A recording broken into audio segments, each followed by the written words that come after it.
கர்த்தருடைய பரிசுத்த நாமத்திற்கு நன்றி செலுத்துகிறேன். இந்த அம்மாவனுடைய சாட்சியெல்லாம் கேட்குறதுக்கு ரொம்ப சந்தோஷமாக இருக்குது. ஆண்டவர் உறவாடுகிறது, அசைவாடுகிறது, சொப்பனங்களிலே தரிசனங்களிலே பேசுகிறார் என்கிற வார்த்தையின்படியாக இருக்கணும். சிலருடைய இருதயம் இருக்கும், எப்படி இருக்கும்? கல்லாட்டம் இருக்கும். அவங்களுக்கெல்லாம் என்ன ஆகாது? உள்ள நுழையாது. அவரை பற்றிய தெரியாது. அவர் அன்புள்ளவராக இருக்கிறார். தான் நேசிக்கிற பிள்ளைகளை அவர் என்ன செய்கிறாரு? ரட்சிக்கிறார், பாதுகாக்கிறார். அப்படி தான் இந்த சமயங்களில் நிறைய சம்பவங்கள் ஏனோதானோ என்று நம்ம வாழ்க்கையெல்லாம் கொண்டு போய் இப்படியே நம்ம காலங்களெல்லாம் கழிச்சுக்கிட்டு இருந்தோம்னா ஆண்டவருக்கு நமக்கு சம்மந்தம் இல்லாமலே தெரியும். அதான் ஊழியக்காரர் அடிக்கடி சொல்லுகிறார், ஆண்டவரே உங்களுடைய வார்த்தைகளை கொடும் அப்படின்னு சொல்லி. ஆண்டவரோட உறவாடும்போது நமக்கு தினமும் ஒரு ஆனந்த கண்ணீர் வரணும். அவருடைய அன்பை ருசிக்கின்ற மாதிரி நம்ம வாழ்க்கை ஜீவியம் இருக்கணும். அதை ஆண்டவர் விரும்புகிறார். இந்த நாளிலும் கூட கர்த்தர் உங்களை ஆசீர்வதிப்பாராக. சாதாரண ஒரு காரியத்தை தான் உங்கள்கிட்ட பேசப்படும். ஆண்டவர் அபிஷேகிக்கின்ற ஒரு தேவன் என்பதை நம்ம புரிந்து கொள்ளணும். இந்த நாளில் சென்னையில் நாங்கள் ஜெபம் பண்ணணும். ஒரு மூத்த ஊழியக்காரர் அவருடைய இடத்துல ஜெபம் பண்ணணும். நாங்கள் ராத்திரியெல்லாம் என்ன அப்படின்னா நியூஸாக பார்த்துக்கிட்டே இருக்கோம், சுற்றிக்கிட்டே இருக்குது 100 கிலோமீட்டர்லன்னாங்க. அது எந்த பக்கம் வரும் அப்படின்னே கவர்மெண்டால் சொல்ல முடியலை, யாராலையும் சொல்ல முடியலை, கணிக்கவும் முடியலை. ஆனால் ஜெபம் பண்ணுங்க, சென்னையில் எல்லாரும் ஜெபம் பண்ணுங்க. சென்னையில் தண்ணி வந்தது அப்படின்னா சென்னை அழிஞ்சது அப்படின்னாங்க. அதனால் சென்னையில் உள்ள எல்லாரையும் நாங்கள் என்ன பண்ணோம் அப்படின்னாக்கா 3 நாள் நான் வருவேன், புயல் வராது அப்படின்னு சொல்லி நான் என்ன பண்ணேன், நான் சாட்சியாக சொல்லுவேன் அப்படின்னு சொல்லி சொன்னேன். புயல் வரதுக்கு முன்னாடியே சொன்னேன். அதே மாதிரி நான் 3 நாளாக நான் என்ன சபையில் போய் ஜெபம் பண்ணேன். ராத்திரியெல்லாம் உட்காந்து ஜனங்கள்லாம் வந்திருந்தாங்க. சென்னையில் நடந்த விஷயம். அதே மாதிரி இன்னொரு பெரியவர் என்ன பண்ணார், திருவான்மையூரில் அவர் உட்காந்து என்ன பண்ணார், ஜெபம் பண்ணார். நாங்கள் என்ன பண்ணிட்டோம் அப்படின்னா புயல் அப்படியே எந்த பக்கம் திருப்பிட்டோம்.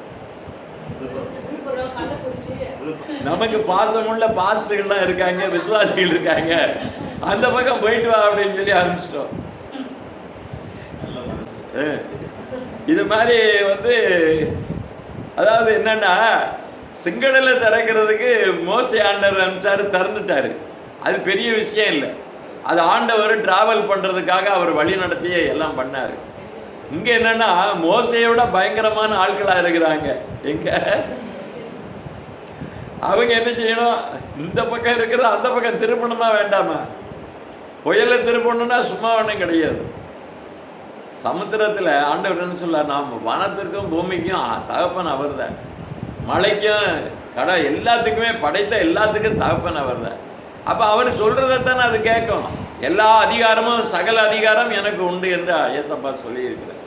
அப்போ அவர்கிட்ட நம்ம சொன்னால் அவர் செய்ய போகிறாரு, அவ்வளோதான் செய்யணும். இந்த அம்மா சொல்லியிருக்காங்க. இதே மாதிரி 2-3 இடத்துல தண்ணி வந்தது. நான் கேட்டேன், அங்கெல்லாம் தண்ணி 4 அடி மேலே இருக்குது. ஆனால் வாசலில் நின்று சொன்னாங்களாம், தண்ணி இதுக்குள்ளே வரக்கூடாதுன்னு சொல்லி ஜெபம் பண்ணாங்களாம். தண்ணி அங்கே 4 அடி உயரத்துக்கு இருக்குது, வாசல்லேருந்து உள்ளே வரல. அதெல்லாம் நிறைய சாட்சி சொன்னாங்க நேற்று. அப்போது தேவன் உங்களுக்கு என்ன செய்திருக்கிறாரு? கூட இருந்திருக்கிறாரு. கூட இருக்கிறத நம்ம உணர்ந்திருக்கிறோம். கர்த்தருக்கு ஸ்தோத்திரம். இந்த நாட்களிலே பார்க்கப்படும்போது ஏசப்பாவை சீசர்களெல்லாம் எப்படி கூப்பிட்டாங்க எல்லாருக்கும் தெரியும். இடங்களிலே நாம் பார்க்கிறோம். தமிழில் எழுதியிருக்காங்க ரபி என்று இருக்கிறது. ரபி என்று சொன்னால் ரபுனி என்றால் தான் போதகர். ரபுனிக்கு மேலே இருக்கிறவர் தான் ரபி. ரபின்ற வார்த்தை தமிழில் எழுதியிருக்காங்க, அது சரி கிடையாது. அது ரஃபா என்று தான் இருக்குது. எபிரேய பாஷையில் என்ன அர்த்தம்? ரஃபா என்று தான் அழைக்கப்பட்டிருக்கிறது. அப்போ இந்த இடத்துல பார்க்கப்படும் போது ஆண்டவர் சொல்லுகிறார், இந்த உலகத்தில் பரிசுத்தவான்கள் சொல்லுகிறார்கள், தீர்க்கதரிசிகள் அப்போஸ்தலர்கள் எழுதின காரியங்கள் எல்லாம் பார்க்கப்படும் போது அநேகர்கள் என்ன அப்படின்னா, நீங்கள் இந்த விஷயத்தில் ரொம்ப கவனமாக இருக்கணும். உலகத்தில் அநேக டீச்சர்கள் வருவாங்க, மாஸ்டர்கள் வருவாங்க, நிறைய ரபிகள் வருவாங்க. அப்படின்னா அவர்களெல்லாம் நீங்கள் ஏற்றுக்கொள்ளுங்கன்னு சொன்னாரா? கிறிஸ்து ஒருவர் தான் உங்களுக்கு ரபியாக இருக்கிறார், குருவாக இருக்கிறார் என்று சொல்லியிருக்கிறார். போதகர் என்று ஒருத்தனை அழைக்கக்கூடாது. டிரான்ஸ்லேஷனை நான் என்னால் ஏற்றுக்கொள்ள முடியாது. ஏன் அப்படின்னு கேட்டிங்கனாக்க, வேதத்தில் நாம் பார்க்கப்படும் போது ஆண்டவர் சபைகளிலே சில காரியங்களை வைத்திருக்கிறார். எபேசியருடைய புத்தகம் 4வது அத்தியாயம் 13வது வசனத்துல அங்கே பார்க்கப்படும் போது யாரெல்லாம் இருக்கிறார்கள் என்று வாசிக்கப்படும் போது வேதாகமத்தை எடுத்தவர்கள் கொஞ்சம் வாசிங்க.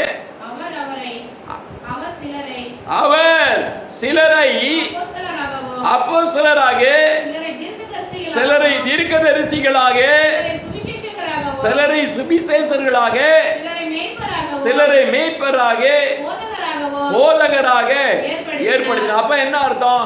சபையினுடைய நியமனங்களிலே போதகர்கள் இருக்கிறார்கள் என்பதை நாம் பார்க்கிறோம். உங்களுக்கு வேற யாரும் போதகர் இருக்கக்கூடாதுன்னா அப்ப போதனை பண்றது யாரு? அப்ப என்ன அர்த்தம்? அங்க சொல்லப்பட்டிருக்கிற டிரான்ஸ்லேஷன்ல ஒரு கேள்விக்குறியாக இருக்கிறது. உங்களை ஒருத்தரும் போதகர் என்று அழைக்கப்படாதீர்கள். அது டிரான்ஸ்லேஷன்ல நம்ம நம்ப முடியாது. இங்கே ஆண்டவர் திருச்சபையிலே சட்டத்தில் வைத்திருக்கிறார், போதகர்களை ஆண்டவர் ஏற்படுத்தி இருக்கிறார். ஹல்லேலூயா. அப்ப ஆண்டவர் ஏற்படுத்தி இருக்கின்ற நியமனத்துல போதகர் தானே சொல்லணும், பாஸ்டர் தானே சொல்லணும். இங்க இருக்கு அப்படின்னு சொல்லிட்டு என்ன பண்ணுவாங்க, ஒரு சில சபைகளை பார்த்தா பிரதர் அப்படிம்பாங்க. அங்க ஊழியக்காரங்கள் எல்லாம் எப்படி சொல்லுவாங்க? பிரதர். யெகோவா விட்னஸ்காரெல்லாம் பிரதர், பிரதர் மிஷன்ல எல்லாம் பிரதர். அங்கெல்லாம் பாஸ்டர்களே கிடையாது. அது 90 வயசா இருக்கும், இங்க ஒரு 6 வயசு குழந்தை இருக்கும், அது கூப்பிடும் பிரதர் அப்படிங்க. என்ன காமெடி பண்றாங்கன்னே தெரியல. இங்க ஆண்டவரா இயேசு கிறிஸ்துவை சீசர்களிலே அழைப்பு எப்படி இருக்கிறது என்று பார்க்கப்படும் போது மிக அற்புதமாக சொல்லுகிறார்கள். யோவானுடைய புஸ்தகம் 1வது அத்தியாயம் 49வது வசனத்திலே நாம் பார்க்கப்படும் போது அருள்நாதர் ஆண்டவராய இயேசு கிறிஸ்துவை, அருளாபிஷேகத்தை பூமியிலே கொடுக்க வந்த அந்த ஆண்டவரை அவர்கள் என்ன சொல்லுகிறார்கள் என்று பார்க்கப்படும் போது வாசிங்க. யோவான் 1:49. அதற்கு நாத்தான்வேல், ரப்பா, நீ தேவனுடைய குமாரன், நீ இஸ்ரவேலின் ராஜா.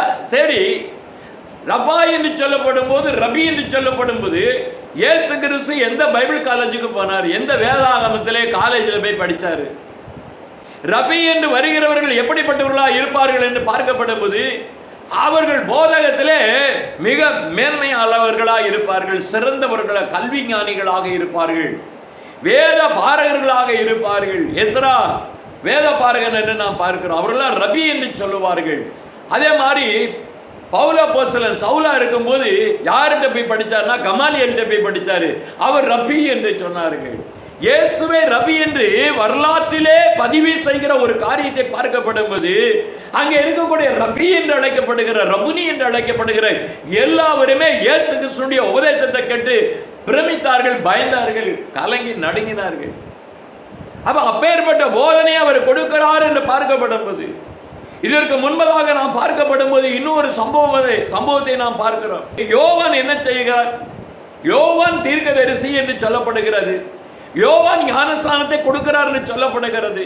எல்லா ஜனங்களும் வந்து அங்கே என்ன பண்ணார்கள்? ஞானஸ்நானத்தை பெற்றார்கள் என்று நாம் பார்க்கிறோம். ஆனா யோவான் ஸ்நானகரையும் இவர்கள் எப்படி அழைத்தார்கள் என்று பார்க்கப்படும் போது அதே யோவானுடைய புத்தகத்திலே 3வது அத்தியாயம் 26வது வசனத்தை வாசிக்கப்படும் போது அவர்கள் யோவானிடத்திலே வந்து ரபி, அவரை யாரு எப்படி கூப்பிட்டாங்க? யோவானையும் ரபி என்று, ரபா என்று தான் அழைத்தார்கள் என்று நாம் பார்க்கிறோம். உம்முடனே கூட யோர்தானுக்கு அக்கறையில் ஒருவர் இருந்தாரே, அவரை குறித்து நீரும் சாட்சி கொடுத்தீரே. அப்ப என்ன அர்த்தம்? இயேசு கிறிஸ்துவை குறித்து ரபா என்று அழைக்கப்படுகிற, ரபி என்று அழைக்கப்படுகிற யோவான் ஸ்நானகன் தீர்க்கதரிசி அவரை என்ன செய்கிறார் என்று பார்க்கப்படும் போது அவரை குறித்து சாட்சி கொடுத்திருக்கிறார். உலகத்தில் இயேசு கிறிஸ்துவுக்கு பல சாட்சிகள் ஏற்பட்டபடியினாலே உலகத்தினுடைய வேத பாரகர்களிலே ஒரு சிறந்த மனிதன் யார் அப்படின்னு கேட்டா நிக்கோதேமு. இஸ்ரவேலுக்குள்ள அதிகாரியா இருக்கிறான், இஸ்ரவேலுக்கு அன்றைக்கு இருக்கக்கூடிய போதகனாக இருக்கிறான் என்று நாம் பார்க்கிறோம். நிக்கோதேமு என்கிற வார்த்தையை எத்தனை இடத்துல வந்திருக்குது? வேதாகமத்தை படிச்சிருக்கீங்க, நிக்கோதேமு என்கிற வார்த்தை எத்தனை இடத்துல வந்திருக்கு? வருஷத்துக்கு பல தடவை படிச்சிருக்கோம், ஆனா நாங்க இன்னும் படிக்கல. படிச்சோம், ஆனா நாங்க படிக்கல.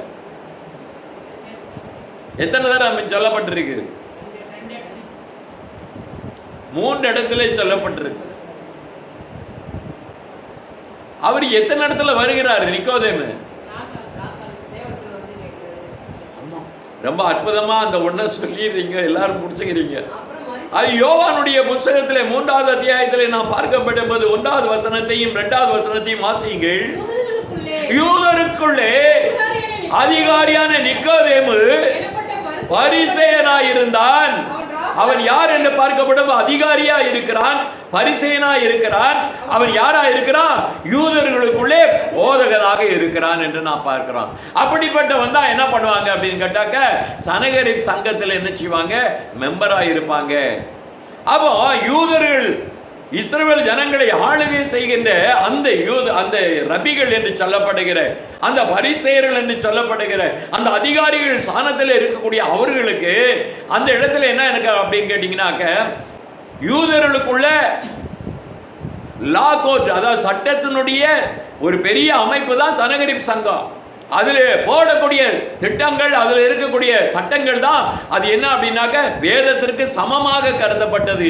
அப்படி கருதப்பட்ட வேளையில தான் ஆண்டவருடைய கற்பனையும் பிரமாணங்களையும் தள்ளிவிட்டு சுய கற்பனைகளையும் சுய நீதிகளையும் அவர்கள் நிலைநிறுத்த தொடங்கினாங்க. அதனால தான் ஏசப்பா அவர்களை கடிந்து கொண்டார். புரியுதுங்களா? இப்போ உங்களுக்கு ஜனகரிப் சங்கம் தேவனுடைய வார்த்தைக்கு சமமாக தங்களுடைய கட்டளைகளை பிறப்பித்தார்கள். யாரு அப்படின்னு கேட்டாக்க, இந்த ரபிகள், இந்த வேத பாரகர்கள் என்றதை நான் பார்க்கிறோம். அப்படிப்பட்ட ஸ்தானத்தில் இருக்கக்கூடிய அந்த நிக்கோதேமு ஆண்டவரிடத்துல எப்ப வந்தான்?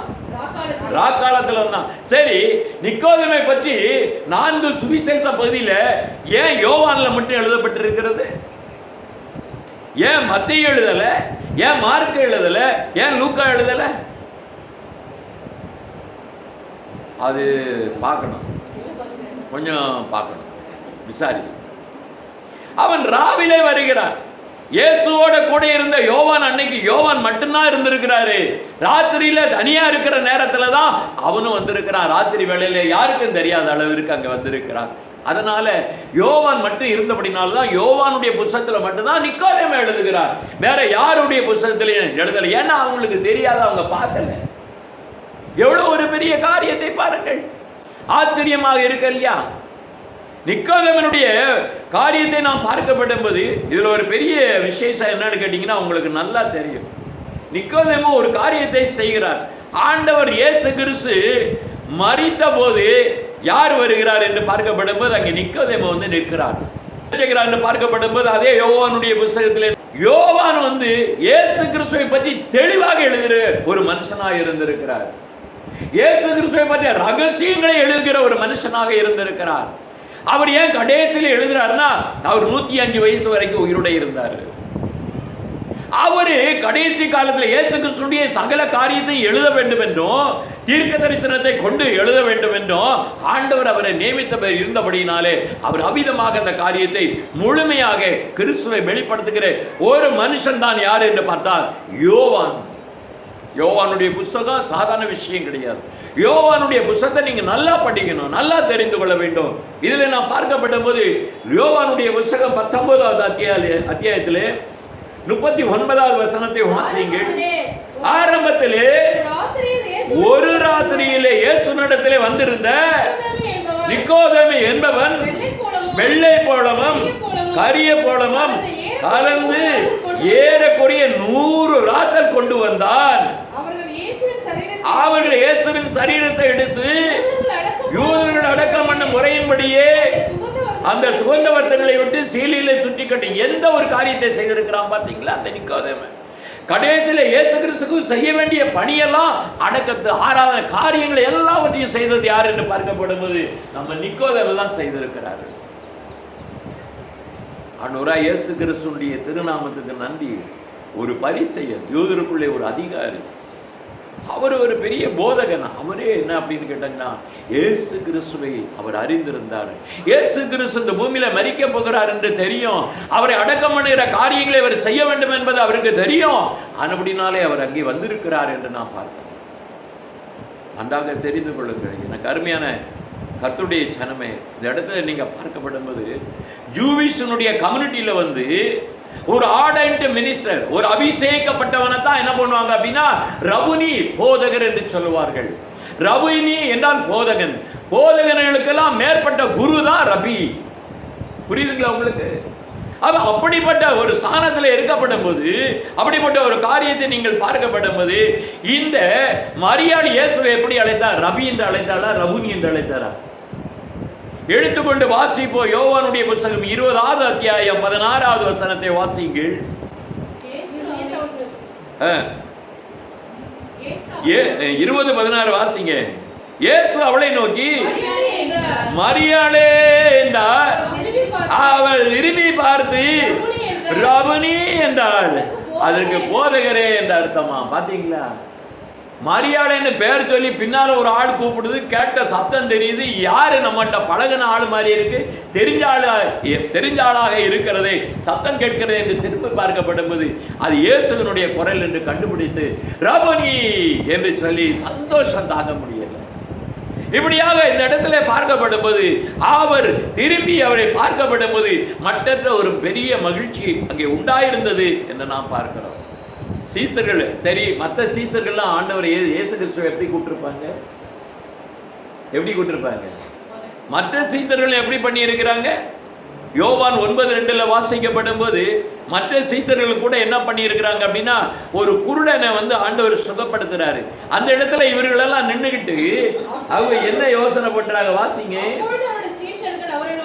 அப்பொழுது அவருடைய சீசர்கள் அவரை நோக்கி ரபி, ரபுனி, ரபாய், இவன் குருடனாய் பிறந்தது யார் செய்த பாவம்? இவன் செய்த பாவமா, இவனை பெற்றவர்கள் செய்த பாவமா? அப்ப என்ன இங்க நடக்குது அப்படின்னா, அவனை ஆண்டவர் சுகமாக்குறாரு, குருடனை கண்டுபிடிச்சு சுகமாக்குறாரு. இந்த சீசர்கள் என்ன பண்ணாங்க? ஆராய்ச்சி பண்றாங்க. என்ன ஆராய்ச்சி பண்றாங்க? யார் செய்த பாவம் அப்படின்னு சொல்லி. அப்ப என்ன அர்த்தம்? சீசர்கள் எல்லாம் அந்நிய உபதேசத்துல இருந்திருக்காங்க. இன்னைக்கு இந்தியாவில் அவன் செய்த கர்மம் தான், அந்த வேணதான் இப்படி எல்லாம் பிறந்தாங்க அப்படின்னு சொன்னா பாத்தீங்களா? அது எங்க இருந்து வந்ததுன்னு பாத்தீங்கன்னா, எங்க எகிப்து தேசத்துல இருந்து, பாபிலோன் தேசத்தில் உள்ள சித்தாந்தங்கள், அதுதான் இவங்க மண்டையில இருந்திருக்கு. இவங்களும் அதை தான் கேட்கிறாங்க. இவன் செய்த பாவமா, பெற்றோர்கள் செய்த பாவமா? அப்ப என்ன அர்த்தம்? நம்ம ஆளுங்க லேஸ்பட்ட ஆளு கிடையாது. எல்லாருக்கும் அந்நிய உபதேசமும் சேர்ந்து கலந்து தான் இருக்கு எல்லாருடைய தலைக்குள்ளேயே. அதனாலதான் நீங்க இயேசு கிறிஸ்துவை சரியானபடி புரிந்து கொள்கிற ஆற்றல் பக்குவங்கள் இவர்களிடத்திலே இல்லை என்பதை தான் நான் பார்க்கிறோம். இயேசு சிலுவையில் அடிக்கப்பட்ட போது என்ன பண்ணாங்க? சீசர்கள் என்ன பண்ணாங்க? அம்பிட்டு பேரும் ஓடியே போயிட்டாங்க. அப்ப என்ன அர்த்தம்? சீசர்களில் இயேசுவே அறியவில்லை, உணரவில்லை, இயேசு யார் என்பதை அறியவில்லை. அதுக்கு தான் இன்னைக்கு சப்ஜெக்டுக்கே நம்ம வர வேண்டியிருக்கு. அப்போ இயேசு கிறிஸ்துவின் வாழ்க்கையிலே நாம் பார்க்கப்படும் போது இந்த இடத்துல நீங்கள் கவனிக்க வேண்டும். இயேசு சொல்லுகிற ஒரு காரியத்தை நீங்கள் நன்றாக கவனிக்க வேண்டும். என்ன சொல்லப்பட்டிருக்கிறது என்று பார்க்கப்படும் போது நல்ல கவனமா பாருங்க. ஏசப்பா, அதுதான் இன்னைக்கு பாடமே ஓடிச்சு. அதை கேட்ட உடனே எனக்கே ஒரு ஆச்சரியமா போச்சு.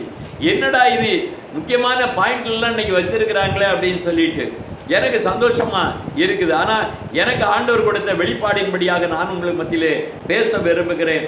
இந்த இடத்திலே பார்க்கப்பட்டபோது பாருங்க, யோவானுடைய புத்தகம் 14வது அத்தியாயத்துல 9வது வசனத்தை வாசிங்க. அதற்கு இயேசு, பிலிப்புவே, இவ்வளவு காலம் நான் உங்களுடனே இருந்தோம், நீ என்னை அறியவில்லையா? போதும். இன்னைக்கு நிறைய பேர் கையில என்ன இருக்கிறது ஐயா? விவிலியம் இருக்கிறது, வேதாகம் என்ற விவிலியம் இருக்கிறது. இயேசு கிறிஸ்துவை இந்த நாட்களில் நேசிக்கிறேன் என்று சொல்லுகிறவர்கள் இருக்கிறார்கள். ஆலயத்துக்கு வருகிறவர்கள் போகிறவர்கள் நிறைய பேர் இருக்கிறாங்க. அப்படியே நாமத்தை சொல்லி கையெடுக்கிறவங்க எல்லாம் இருக்கிறாங்க. ஆனாலும் கூட அவர்களுடைய வாழ்க்கையில் அற்புதங்களும் அதிசயங்களும் செய்த அந்த தேவனுக்கு சாட்சியும் சொல்லுவாங்க. ஆனா இயேசுவை அறியவில்லை. சீசர்கள் அற்புதத்தை பார்த்தவங்க தான், கூட இருக்கிறவங்களாம் கண்டாங்க. ஆனா இயேசுவை அறிந்தார்களா? தெரியல. இங்க பாருங்க, என்ன சொல்றாங்க? ஆண்டவரே சொல்லுகிறார், இத்தனை காலம் உன் கூட இருந்து நீ என்னை அறியவில்லை. அப்படித்தான் இன்னைக்கு உலகத்தில் உள்ள ஊழியக்காரங்கள், சபைகள், சபை மக்கள் எல்லாருமே அப்படித்தான் இருக்கிறாங்க. இன்னும் இயேசுவை அறியல. நானே சத்தியம் அப்படின்னு சொல்லி இருக்கிறாரு. சரி, ரைட்டு. இயேசு யார் என்று யோவான் எழுதுகிறார். யோவானுடைய புத்தகம் 1வது அத்தியாயத்தில் 1, 2, 3 பார்க்கப்படும் போது இயேசு யார் என்று அவர் சொல்லுகிறார். ஆதியிலே வார்த்தை. வார்த்தைன்னு தான் போன தடவை நீங்க பாடத்துல படிச்சீங்க. என்ன படிச்சீங்க? லோகாஸ் என்று படிச்சீங்களா இல்லையா? ஆதியிலே வார்த்தை இருந்தது, அந்த வார்த்தை தேவனிடத்தில் இருந்தது, அந்த வார்த்தை தான் தேவனு, அவர் ஆதியிலே தேவனோடு இருந்தார். 14 வாசிங்க. அந்த வார்த்தை எந்த வார்த்தை? எந்த வார்த்தை?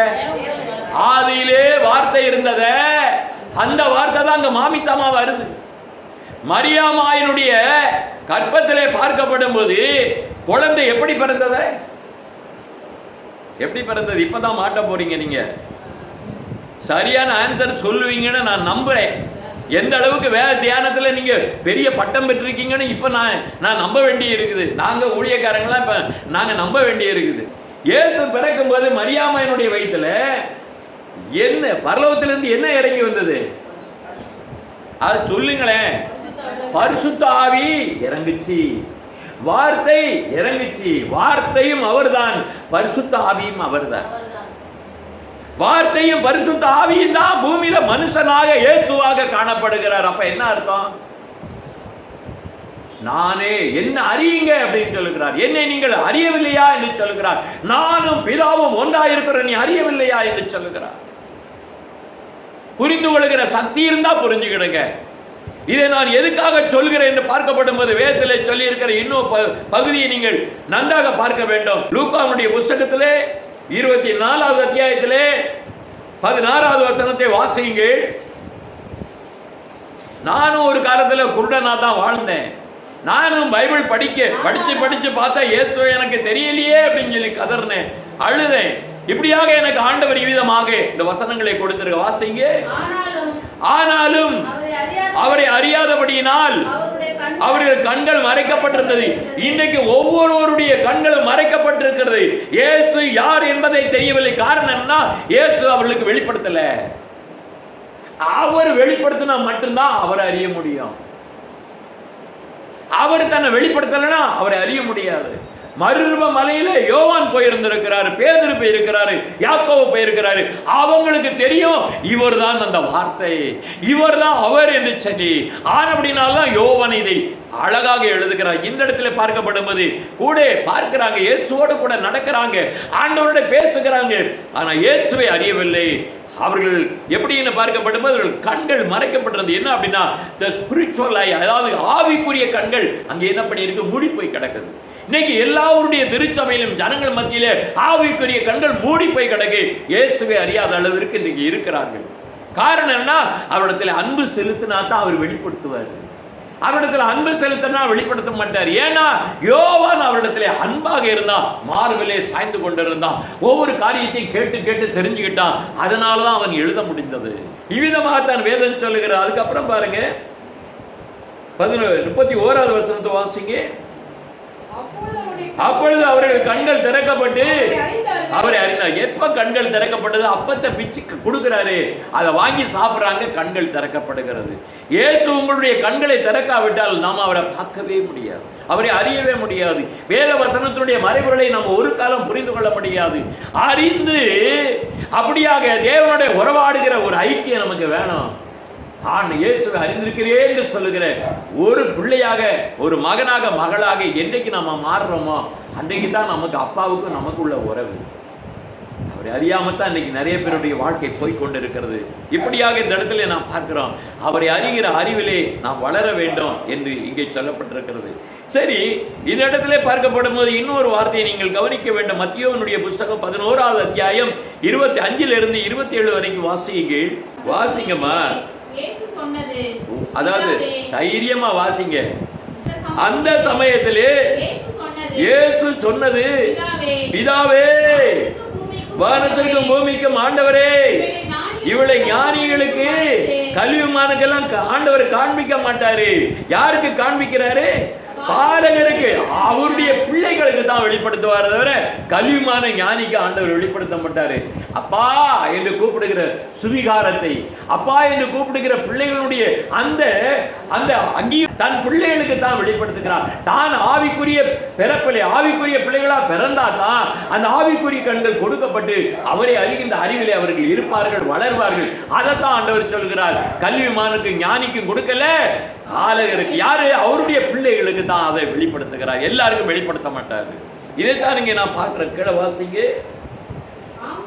ஆம் பிதாவே, இப்படி செய்வது உம்முடைய திருவுள்ளத்துக்கு பிரியமா இருக்கிறது. பிதாவை தவிர வேற ஒருவனும் குமாரனை அறியான்.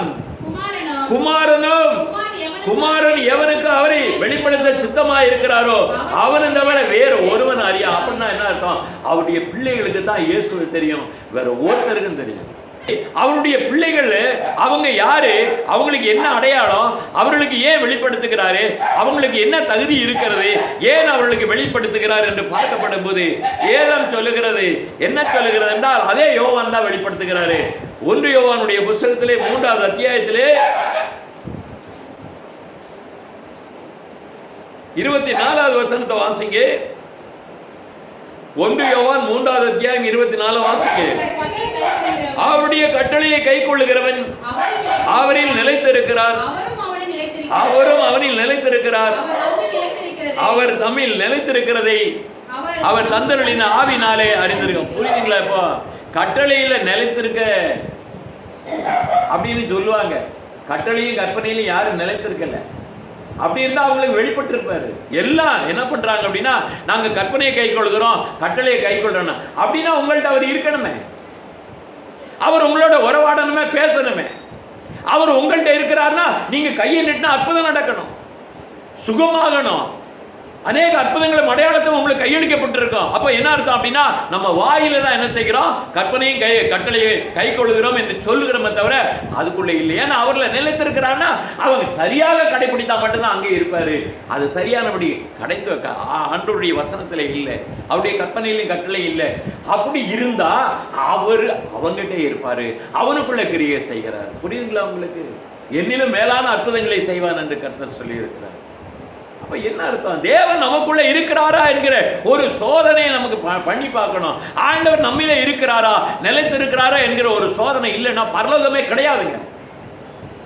நம்மளை ஏமாத்திக்கிட்டு போறதுக்காக அங்க வந்து உட்கார்ந்து டைம் பாஸுக்காக இந்த ஆராதனை எல்லாம் வைக்கல. இப்படிப்பட்ட ஊழியர்கள் வந்து நின்று உங்களுக்கு பேசணும் அவசியம் கிடையாது. அப்படியே படிச்சுட்டே போக முடியாது. இது ஆவிக்குரிய சம்பந்தப்பட்ட காரியம். ஆவிக்குரிய அந்த அறிவை பெறும்போது ஆவிக்குரிய இந்த மன்னாவை கொடுக்க வேண்டுமானால் தேவதாசர்கள், அதுக்கு தான் சபையில் ஆண்டவர் அப்போஸ்தலர்களை, தீர்க்கதரிசிகளை, சுவிசேஷங்களை, போதகர்களை, மேய்ப்பர்களை கர்த்தர் வைத்திருக்கிறார். அவர்கள் தான் அதை சொல்ல முடியும், வெளிப்படுத்த முடியும். இப்படி விதமாக ஆண்டவர் சொல்லுகிற இந்த ஒரு காரியத்தை நாம் இந்த இடத்துல நாம் பார்க்கிறோம். கர்த்தருக்கு பிரியமானவர்களே, தேவனுடைய பிள்ளைகள், உலகத்திற்குரியவர்களை இதை அறிய முடியாது. உலகத்திலே, உலகம் என்றால் என்ன அர்த்தங்க? உலகம் என்ன அர்த்தம்? சத்தமே இல்லை. உலகம்னா என்னங்க? போச்சு. உலகம்னா என்னங்க? நல்ல வீடு, பங்களா, கார் வச்சிருக்க அது உலகன்றீங்களே? அது இமைக்குரிய ஆசீர்வாதம். எது உலகம்? பாவம். பாவம் செய்யறதாங்க உலகம். உலகம் என்பது பாவம், பாவ வாழ்க்கையை சொல்லுகிறது. உலகத்தில் பாவ வாழ்க்கையை வாழ்ந்து கொண்டு ஆண்டவரை அறிந்து கொள்ளணும்னா முடியவே முடியாது, கிடைக்கவே கிடையாது. அந்த சான்ஸ் உங்களுக்கு வராது என்பதை இந்த இடத்துல நாம் பார்க்கிறோம். கர்த்தருக்கு ஸ்தோத்திரம் உண்டாவதாக. தேவன் ஆண்டவர் தந்தார் அந்த ஆவியினாலே நீங்கள் அவரை அறிவீர்கள். அப்ப என்ன அர்த்தம்? ஆவி இருந்தா தான் அவரை அறிந்து கொள்ள முடியும். ஆண்டவருடைய ஆவி இல்லைன்னா அவரை அறியவே முடியாது. 1 கொரிந்தியருடைய புத்தகத்தில் இதே வார்த்தைகளை பார்க்கப்படும் போது 1 கொரிந்தியருடைய புத்தகம் 2வது அத்தியாயம் 8வது வசனத்தை வாசிங்க. அதை பிரபஞ்சத்து பிரபுக்களில் ஒருவனும் அறியவில்லை, அறிந்தார்களானால் மகிமையின் கர்த்தரை சிலுவையிலே அறைந்திருக்க மாட்டார்கள் என்று நான் பார்க்கிறேன். கர்த்தருக்கு ஸ்தோத்திரம் உண்டாவதாக. இயேசு கிறிஸ்து சும்மா ஒன்றும் ரவி என்று சொல்ல முடியாது. ஏன் அப்படின்னு கேட்டா, அவர் எப்படிப்பட்டவர் என்பதை எல்லா ரவிகளும் பிரபுக்களும் கூட என்னாச்சு அப்படின்னா இவர்தான் அவர் என்று சொன்னார்கள். வேதத்திலே எழுதப்பட்டிருக்கிற இவர்தான் அவர், இவர்தான் அந்த மேசியா, இவர்தான் எல்லாவற்றுக்கும் குருவானவர், எல்லாவற்றுக்கும் குரு. அந்த குரு என்ன சொன்னாரு அதை கேளுங்க. அந்த குருவினுடைய உபதேசத்தை சபையில இல்லாம உலகத்தில் இருக்கக்கூடிய ஜனகரி சங்கத்தில் இருக்கக்கூடிய வேத பாரகர்கள், அந்த ரவிகள் சொல்லுகிற அந்த சட்டத்திட்டங்களை என்ன பண்ணாங்க, மேலே கொண்டு வரும்போது தான் இயேசு கிறிஸ்து அவர்களை கண்டித்தார் என்று நாம் பார்க்கிறோம். கர்த்தருக்கு ஸ்தோத்திரம் உண்டாவதாக. இந்த இடத்துல பார்க்கப்படும் போது ஒரு முக்கியமான ஒரு காரியத்தை நாம் பார்க்கிறோம். யோவானுடைய புத்தகம் 13:13 வாசிங்க.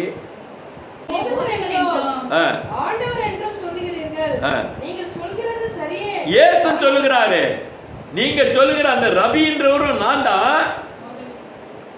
அதுக்கப்புறம் என்ன, ஆண்டவர் என்று சொல்லுகிறத நான் தான் பான்றாரு. புரியுதுங்களா உங்களுக்கு? இன்னைக்கு முஸ்லீம் சொல்றான், யெகோவா விட்னஸ்காரன் சொல்றான், அவர் என்னைக்கு வாயிலிருந்து தன்னை ஆண்டவர்னு சொல்லல அப்படின்னு சொல்லி இங்கே எழுதி இருக்குத. நான் தான் போதகரும், நான் தான் ஆண்டவரும், நான் தான் அங்கே சொல்லுகிறார. வேற என்ன எவிடன்ஸ் வேணும்? சொல்லுகிறாரா இல்லீங்களா? தேவன் தன்னை வெளிப்படுத்திக்கிட்டு தான் இருக்கிறார், மறைச்சுதான் வச்சிருக்கிறார், ஆனால் வெளிப்படுத்தி கொண்டு இருக்கிறார். இந்த இடத்துல பார்க்கப்படும் போது இவர்கள் சீசர்கள் இன்னொரு இடத்துல நாம் பார்க்கப்படும் போது நீர் யார் என்று அவர்கள் சொல்லுகிறார்கள். பார்க்கப்படும் போது நீர் ராஜா என்று சொல்லுகிறார். யார் சொல்றா? இயேசு கிறிஸ்துவை ராஜா என்று சொன்னது யாருங்க? ரொம்ப சைலண்ட், சூப்பர். யோவான் 1வது அத்தியாயத்தில் 49வது வசனத்தை வாசிங்க. நாத்தான்வேல் ரபி, நீர் இஸ்ரவேல் ராஜா. எப்படி இஸ்ரவேல் ராஜா என்றதா அறிந்திருந்தான். இந்த வார்த்தையின் அடிப்படையில் அவன் சொன்னான். எதன் மூலமாக சொன்னான்? எதை பார்த்துட்டு சொன்னான்? எதை தெரிஞ்சுக்கிட்டு சொன்னான்? ஏன் நாத்தான்வேல் இஸ்ரவேல் ராஜா என்று இயேசுவை அவன் எப்படி கூப்பிட்டான்? சொல்லுங்க. புத்தகத்தை அவன் படிச்சிருக்கான். தானியேல் புத்தகத்தில் சொல்லப்பட்டிருக்கிறது. அவர் யார் என்பதை சொல்லப்பட்டிருக்கிறது. அவர்தான் அந்த ராஜா, அபிஷேகம் பண்ணப்பட்ட அந்த ராஜா அவர்தான் என்பதை யார் படிச்சிருந்தா? நாத்தான்வேல் படிச்சிருந்தா. தானியேலுடைய புத்தகத்தில் 7வது அத்தியாயம் 13வது வசனம் என்ன சொல்லுகிறது? வாசிங்க.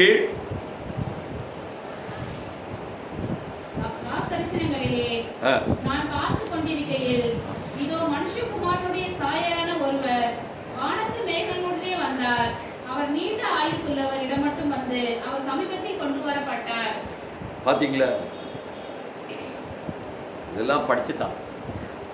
ராத்தரிசனங்களிலே நான் பார்த்து கொண்டு இருக்கையில் இதோ மனுஷகுமாரனுடைய சாயலான ஒருவர் வானத்தின் மேகங்களுடனே வந்தார். அவர் நீண்ட ஆயுசுள்ளவர் இடம் மட்டும் வந்து அவர் சமூகத்திலே கொண்டு வரப்பட்டார். அதுக்கு அடுத்த வசனம் பாருங்க. சகல ஜனங்களுக்கும் சாதிகளும் பாசைக்காரரும் அவரை சேவிக்கும்படி அவருக்கு கர்த்தத்துவம், மகிமை, ராஜரீகம் கொடுக்கப்பட்டது. அவருடைய கர்த்தத்துவம் நீங்காத நித்திய கர்த்தத்துவம், அவருடைய ராஜ்யம் அழியாததுமாய் இருக்கிறது என்கிற வார்த்தையை அடிப்படையை நாத்தான்வேல் இவர்தான் அவர் என்று சொல்லி நீர் இஸ்ரவேலின் ராஜா என்று சொன்னார். சும்மா ஒன்றும் சொல்லல. இதெல்லாம் நம்ம புரிந்து கொள்ள வேண்டும். அது மாத்திரமல்ல, ஜகரியானுடைய புத்தகத்தில் 9:9 பார்க்கப்படும் போது அவர் எப்படி வருவார், எப்படி இருப்பார் என்கிற அடையாளத்தை அவர்கள் கண்டுபிடித்தார்கள், அதை உணர்ந்து கொண்டார்கள். அதன்படியாக இவர் எப்படிப்பட்டவர் என்பது அவர்களுக்கு தெரிந்து போய்விட்டது. ஆனபடினாலே அங்கே நாம் வாசிக்கப்பட்டது வாசிங்கள். ஜகரியானுடைய புத்தகம் 9:9 மிகவும் களிப்புறு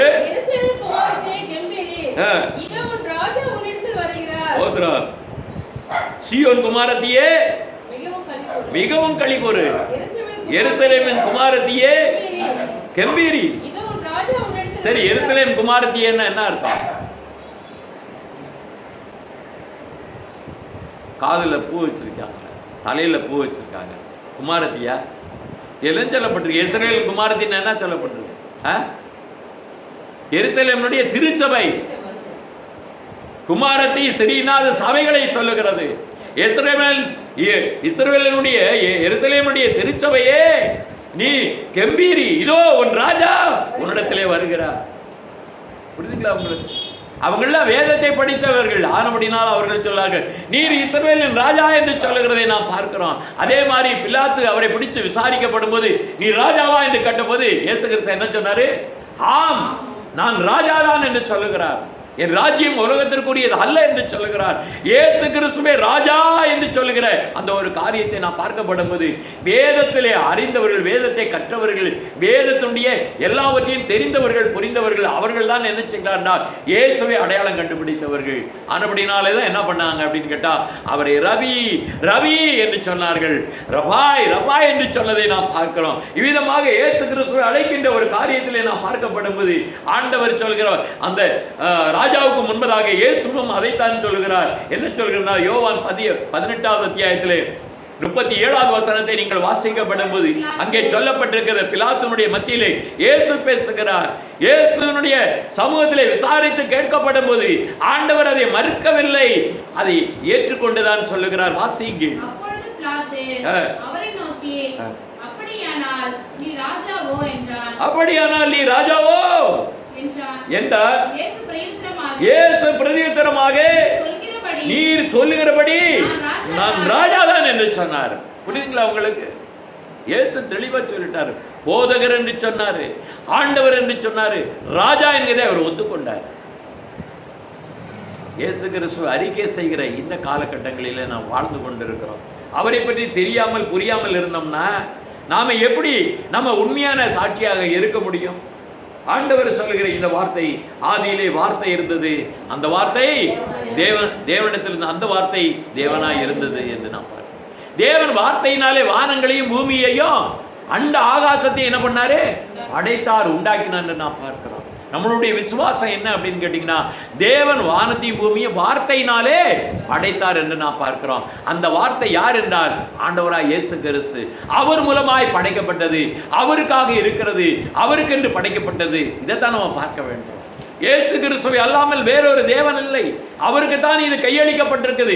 இந்த உலகமோ எல்லாமே அவருக்காக, அவருக்கென்றே இது உருவாக்கப்பட்டது என்பதை நாம் பார்க்க வேண்டும். அதைத்தான் இந்த இடத்துல நாம் பார்க்க வேண்டிய அவசியம்.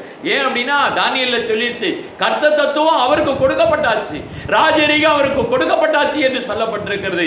அவர் பரலோகத்தில் அபிஷேகம் பண்ணப்பட்ட ராஜா, அங்கே ஏற்றுக்கொள்ளப்பட்ட ராஜா, அங்கே ஆண்டவராய் இயேசு கிறிஸ்து அங்கே என்ன பண்ணிட்டார் அப்படின்னா அவர்தான் மகாராஜா, மகா பிரபு என்று சொல்லப்பட்டிருக்கிறது என்பதை நாம் பார்க்கிறோம். ஆனால் குறித்த காலத்திலே நம்ம மீட்கும்படியாக தேவன் மாமிசத்திலே வெளிப்பட்டார் என்று நாம் பார்க்கிறோம். கர்த்தருடைய நாமத்துக்கு ஸ்தோத்திரம். இதே நம்ம தோமா என்ன பண்ணிட்டார் அப்படின்னு கேட்டாக்க, ஒரு வாரத்துக்கு முன்னாடி இயேசு கிறிஸ்து அந்த வீட்டுக்குள்ள உங்களுக்கு சமாதானம்னு வந்துட்டார். வந்த உடனே என்ன பண்ணார் அப்படின்னு கேட்டா, எல்லாரும் பார்க்குறாங்க, இதோ விழாவை காட்டுறாரு, நான் அவர்தான் என்று சொல்லி காட்டுறாரு. இதெல்லாம் அன்னைக்கு யார் இல்லை? அன்னைக்கு தோமா அங்கே இல்லை. இவங்க வந்த உடனே தோமா வந்தோடனே சொன்னாங்க, இயேசு உள்ள வந்தாருப்பா, நாங்கள் பார்த்தோம், விழா எலும்பெல்லாம் காட்டினாரு, கையெல்லாம் காட்டினாரு, காயங்கள் எல்லாம் காட்டினாரு, நாங்கள் எல்லாம் பார்த்தோம் அப்படின்னு சொன்ன உடனே இவன் என்ன பண்ணிட்டான் அப்படின்னா, நான் அதை கை போட்டு பார்க்காம நான் ஒத்துக்கொள்ள மாட்டேன் அப்படின்னு சொன்னார். சொன்னாரா இல்லையா? அப்போ என்ன அர்த்தம் என்ன பார்க்கப்படும் போது கர்த்தருடைய நாமத்துக்கு சொல்கிறோம். அதுக்கப்புறம் கை போடலை, கை போட்டாலோடி அப்படின்னா அங்கே கையை இதையும் பார்த்த உடனே கடைசியில் சொல்லிட்டாரு, தோமா என்னங்க சொன்னாங்க? இயேசு என்ன சொன்னாரு? ரபின்னு சொன்னார். அதுக்கப்புறம் என்ன சொன்னார்? காயங்களை எல்லாம் பார்த்த உடனே இயேசுவை பார்த்து என்ன சொன்னாரு? உலகத்தில் எழுதப்பட்டிருக்கிறது, எல்லா இடத்திலும் எழுதப்பட்டிருக்கு, திருச்சபையினுடைய வரலாறுல எழுதப்பட்டிருக்கிறது. என்ன என்று எழுதப்பட்டிருக்கிறது? ஆண்டவரே, என் ஆண்டவரே தேவன் என்று அழைத்தவன் அவன்தான். யார் அழைத்தார்? தோமா தான் அழைத்தார் என்று நாம் பார்க்கிறோம். ஆனபடினாலே சீசர்கள் முதலாவதாக அவரை அறியவில்லை, பின் நாட்களில் அறிந்து கொண்டார்கள். ஆனபடினாலே அவர்கள் அவிதமாக ஏற்றுக்கொண்டதை நாம் பார்க்கிறோம். இதே யோவானுடைய புஸ்தகம் 11வது அத்தியாயத்தில் 25வது வசனம், உங்களுக்கு தெரிஞ்ச வசனம், இன்னைக்கு வாசிங்க நீங்க.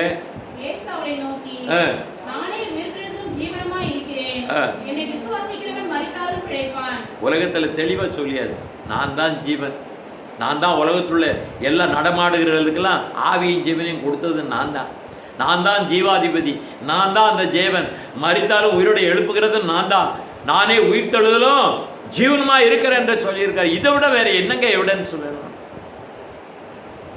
இயேசுவின் மேல இன்னும் நம்பிக்கை நமக்கு கொஞ்சம் கொஞ்சம் தான் வருது தவிர முழுமையா வரல. வந்திருக்கா முழுமையா?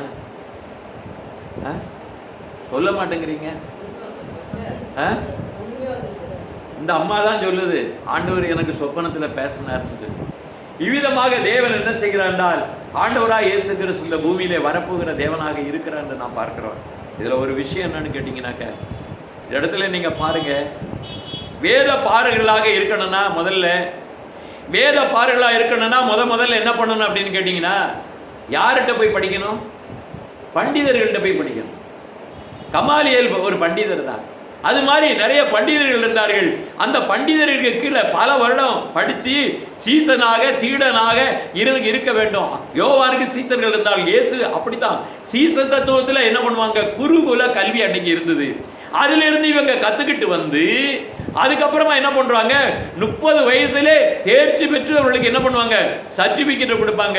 சர்டிபிகேட் கொடுக்கும்போது என்ன கொடுப்பாங்க, கையில இன்னொன்னு கொடுப்பாங்க. என்ன கொடுப்பாங்க தெரியுமா? ஏமா சர்டிபிகேட் கொடுக்கும்போது என்ன கையில் கொடுப்பாங்க? இயேசு கிறிஸ்து பேதுருட்ட என்ன சொன்னாரு, பரலோகத்தின் திறவுகளை உனக்கு தரேன்னாரு. இதுதான் இந்த வேலை. ஒரு குருவானவர் ஒரு தேர்ச்சியை பெற்ற ஒரு மாணவனுக்கு என்ன கொடுப்பாங்கன்னா, சர்டிபிகேட்டும் ஒரு திறவுகளை கொடுப்பாங்க, ஒரு சாவியை கொடுப்பாங்க. இன்னைக்கு போய் கத்தோலிக்க சபையில் அங்கங்க சுத்தி சுத்தி வந்தீங்கன்னா அங்க சாவியை தொங்க விட்டுட்டு ஒருத்தர் உட்கார்ந்து இருப்பாரு, சிலையாட்டம் உட்கார்ந்து இருப்பாரு. ஜனங்கள்லாம் போவாங்க, இது நம்ம பேதுரு அப்படிம்பாங்க.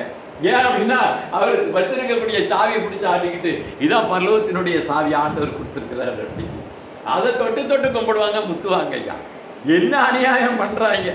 இப்ப என்ன அர்த்தம் அப்படின்னு பார்க்கப்படும் போது அதுல என்ன சொல்லப்பட்டிருக்குன்னா, அவர்கள் என்ன செய்வாங்க அப்படின்னா, அந்த எழுத்து பலகையில சர்டிபிகேட் கொடுத்து ஒரு திறவுகோலை பரிசளிப்பார்கள். அந்த திறவுகோல் என்பது என்னன்னா, ஞானம், மனதை திறக்கும், அர்த்தத்தை தெரிவிக்கும்படி அதிகாரம் பெற்ற பிரசங்கிகள் என்று சொல்வதற்காகத்தான் அந்த சாவியை கொடுத்தாங்க. அதிகாரம் பெற்ற பிரசங்கி, ஞானம் உடையவர்கள், ஞானத்தை பெற்றவர்கள், மனதை திறக்கின்ற, அர்த்தத்தை புரிய வைக்கின்ற ஞானிகள் என்பதற்காகத்தான் அந்த திறவுகளை கொடுத்தாங்க. அதைத்தான் இயேசு கிறிஸ்து தன்னுடைய பேதுருக்கு சொல்றார், பரலோகத்தின் திறவுகளை உனக்கு தரேன் அப்படின்னு. புரியுதா இப்ப உங்களுக்கு? ஆண்டவர் சொல்ல, நியாய சாஸ்திரிகளே பரலோகத்தை பூட்டி போடுறீங்க, பரலோகத்தின் திறவுகள் உங்கள்கிட்ட இருக்கு, நீங்களும் போக மாட்டேங்கிறீங்க, மற்றவங்களையும் விட மாட்டீங்க. அப்ப என்ன அர்த்தம்? பரலோகத்தினுடைய ஞானம் உங்களுக்கு தெரியும், வேதத்தினுடைய ஞானம் தெரியும், அதைத்தான் என்ன பண்றாங்க, பரலோகத்தின் திறவுகள் என்று சொல்லப்பட்டிருக்குது. இப்படிப்பட்டவர்கள் என்ன பண்ணாங்க அப்படின்னு கேட்டா, வேதத்தில் இருக்கக்கூடிய சகல வார்த்தைகளையும் விட்டுட்டு பண்டிதர்கள், சாஸ்திரிகள், போதகர்கள், நியாயாதிபதிகள் என்ன பண்ணான்னா, பெரிய அதிகாரம் பிடிச்சவங்க மாதிரி என்ன பண்ணா அப்படின்னா புதுசா சடங்காச்சாரியங்களை உருவாக்குனாங்க. இன்னைக்கு பாத்தீங்கன்னா ஆராதனை பல சபைகளில் பல வித்தியாசப்பட்டு தான் இருக்குது. ஏன் அப்படின்னு கேட்டா, ஆவிக்குரிய தேவனுடைய வார்த்தையை புரிந்து நடக்காம என்ன பண்றா, சுய காரியங்களை கொண்டு வந்தார்கள் என்பதை நான் பார்க்கிறோம். அப்படி வந்தபடியினாலதான் என்ன ஆச்சு அப்படின்னு கேட்டீங்கன்னா, இயேசு கிறிஸ்துவை என்ன பண்ணாங்க, மறுதலிக்க வேண்டிய ஒரு காரியத்தை அவர்கள் மத்தியிலே நாம் பார்த்திருக்கிறோம் என்பதை நாம் பார்க்கிறோம். கர்த்தருக்கு ஸ்தோத்திரம். இதுல ஒரு விஷயம் நல்லா தெரிஞ்சுக்கிடுங்க, முக்கியமான ஒரு விஷயத்தை சொல்ல போறேன். இந்த 10 நிமிஷத்துக்குள்ள ஏற்படுகிற ஒரு காரியம், தானியேலையும் சாத்ராக், மேசக், ஆபேத்நேகோவை பாபிலோன் ராஜா எதுக்கு கூப்பிட்டாருங்க?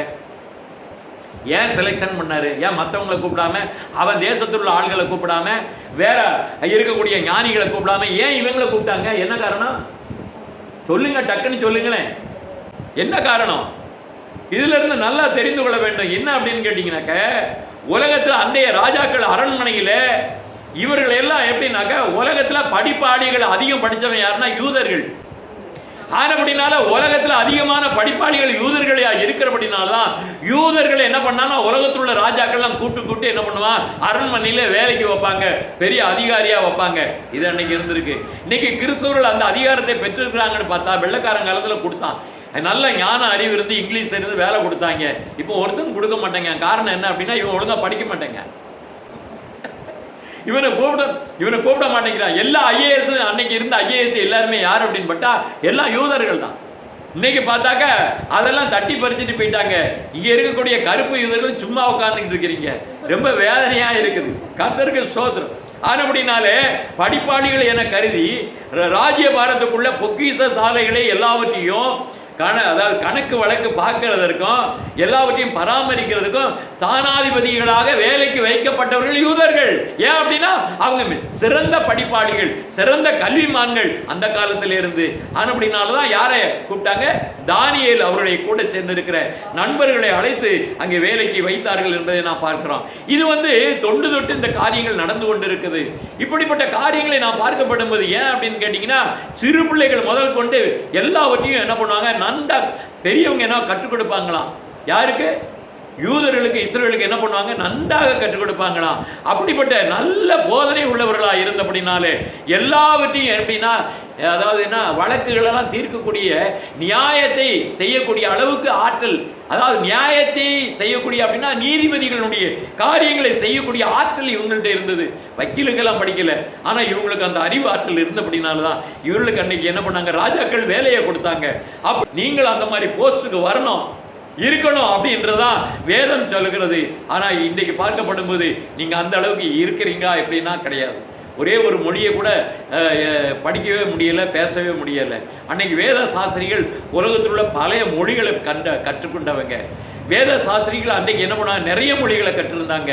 அரேமியா படித்தாங்க, கிரேக்கு படித்தாங்க, லத்தீன் படித்தாங்க. உலகத்தில் நிறைய இந்த கொப்திக் லாங்குவேஜுமாங்க. கொப்திக் லாங்குவேஜ்னா என்ன, எகிப்து தேசத்தில் உள்ள மொழிகள். இது எல்லாவற்றையும் அப்புறம் என்ன பண்ணுவாங்க அப்படின்னா, இன்னொன்று உங்களுக்கு தெரியும், அரேமியா பாஷை அதையும் கற்றுக்கொண்டு இருந்தார்கள். இப்படியாக சிரியா பாஷை, பாபிலோன்ல இருந்து வரும்போது சிரியா பாஷை தான் படிச்சுக்கிட்டு வந்தாங்க. அப்படின்னாலும் அவங்களுக்கு எல்லா மொழியுமே தெரியும். இன்னைக்கு எத்தனை பேர் எத்தனை மொழியை படிச்சிருக்கீங்க சொல்லுங்க. அப்போ உங்களுக்கு என்ன இல்லை, அந்த வேத அந்த சாஸ்திரத்தை அந்த சித்தாந்தத்தை புரிந்து கொள்கிற ஆற்றல் இல்லை, ஒன்றுமே இல்லை. அதனால இன்னைக்கு நான் பார்க்கப்படும் போது ரபிகள் முறையாக கற்றவர்கள், முறையாக அறிந்தவர்கள், வேத ஞானிகளாக இருந்தபடினால்தான் அன்றைய நாட்களில் அரசாங்கத்திலே அவர்களை அழைத்தவர்களுக்கு வேலையை கொடுத்தார்கள் என்று நாம் பார்க்கிறோம். கர்த்தருக்கு ஸ்தோத்திரம் உண்டாதாக. இப்படிப்பட்ட ஒரு அறிவும் ஆற்றலையும் உடையவர்களாக இந்த கடைசி காலத்தில் இருந்து தேவனுடைய வார்த்தைகளை நன்றாக புரிந்து கொள்ள வேண்டும் என்பதற்காக தேவன் என்ன செய்கிறார் என்றால், நீங்கள் நல்ல போதனை அடைய வேண்டும் என்று, நல்ல ஞானிகளாக உருவாக வேண்டும் என்று ஆண்டவர் என்ன சொல்கிறார் என்றால், அப்படிப்பட்ட ஞானிகளாக இருந்தால் தான் இந்த உலகத்தில் என்ன செய்ய முடியும் அப்படின்னு கேட்டாக்க, நீங்கள் என்ன செய்ய முடியும், என்ன செய்ய முடியும்? அப்போஸ்தலர் என்ன, பவுல் என்ன செய்கிறாரு, ஸ்தேவான் என்ன பண்ணாரு, கிரேக்கர்களுடைய ஞானிகளை எதிர்த்து அவங்க பேசுறாங்க. நீங்க சொல்றதெல்லாம் உங்க சித்தாந்தம் எல்லாம் பொய்ங்க, இதுதாங்க உண்மை. உலகத்துல ரட்சிப்பினுடைய அதாவது ஜீவ மார்க்கம் என்பது கிறிஸ்துவனுடைய மார்க்கம் தான். இதனாலதான் நீங்க ரட்சிப்பை பெற முடியும், உலகத்துல விமோசனம் பட முடியும் அப்படி என்று சொல்லி அன்னைக்கு ஸ்தேவான் சொன்னாரு. கடைசியில் அவர் அடிச்சே கொண்டுட்டாங்க. அப்படின்னா வேத ஞானிகளாக சாஸ்திரத்தை அறிந்த அவர்களைப் போல நீங்களும் மாற வேண்டும். கர்த்தருடைய வார்த்தை யார்கிட்ட இருக்கு, கர்த்தருடைய கற்பனை யார்கிட்ட இருக்கு, அவர்களை கிறிஸ்து நிலைத்திருக்கிறார், கிறிஸ்து அவர்களுக்குள்ளேருந்து கிரியை செய்கிறார், அவர்கள் அறிவார்கள் என்பதை வேதம் சொல்கிறது. அப்படின்னாலே கிறிஸ்து உங்களிடத்தில் இருக்கிறார் என்பதை நீங்கள் சோதித்து பாருங்கள். நீங்கள் இன்னைக்கு எல்லாம் படித்தோம் இருக்கிறோம் நாங்கள் கடைப்பிடிக்க எப்படியெல்லாம் வாயிலே சொல்லாதீங்க. ஆண்டவர் உங்கள்கிட்ட இருக்கிறாரே என்பதை, ஆண்டவர் இல்லைன்னா அவரை நம்ம என்ன செய்யணும், அவருடைய ஆவியை நாம் பெற்றுக்கொள்ள வேண்டும். ஆண்டவர் என்னிடத்துல வாரோம், என்னிடத்தில் ஏதாவது குறைகள் இருக்கும், பிழைகள் இருக்கும், என்னை மன்னிங்கப்பா அப்படின்னு சொல்லி அவருடைய பாதத்தை பிடித்து நாம் செபிக்கணும். நல்லா கண்ணீர் விட்டு நாம் ஆண்டவருடைய சமத்தில் இந்த நாட்களில் ஆண்டவரை திரும்பி பார்க்கிற ஒரே ஒரு காரியம் என்னன்னா, ஜபத்தில் கண்ணீர் தான். கண்ணீர் அழாதே என்று சொல்லுகிற தேவனாக இருக்கிறார். அப்படின்னா கண்ணீர் விட்டா தான் ஆண்டவர் நம்ம இருதயம் கல் மாதிரி இருந்ததுன்னா நம்ம கண்ணில் கண்ணீரே வராது. உங்கள் இருதயமெல்லாம் எப்படி இருக்குன்னா புது இருதயமாக மாறணும். அப்படின்னாலே அந்த புது இருதயம் வரணும், நீங்கள் கண்ணீர் விட்டு அழணும். கர்த்தர் உங்களுடைய சமூகத்தில் கண்ணீரை துடைக்கிறவராய் ஆண்டவர் உங்களுடைய சமூகத்திலே வருவார். கர்த்தர் உங்களை ஆசீர்வதிப்பாராக.